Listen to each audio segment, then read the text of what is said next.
आज मी बनवणार आहोत तवशाची घारी। ही रेसिपी कोकणी लोकांची आहे, तुम्ही नक्कीच ट्राय करा। खाऊन का मोप मस्त लागते। एक मोठा तवसा, त्याचे असे तुकडे करूचे, बियो जर असले तर काढून टाकूचे आणि असा किसून काढूचा। तवसा किसून काढूचा पण हात सांभाळून। ही जी तवसाचा पाणी आहे त्याला अलग ठेवूचा। 300 ग्राम गोर बारीक कापून घेतला हो। गोर पिघलसर मिक्स करूचा।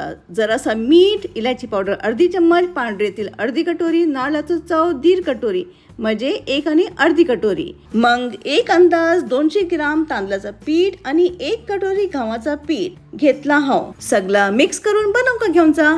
कावील नाही ते पॅनला तेल टाकून शॅलो फ्राय करूचा। दोन्ही बाजूनी सुनेरी रंग येतसर कुरकुरीत फ्राय करूचा। वाह, मस्तपैकी तवशाची घारी तयार आहे। खाऊ का या।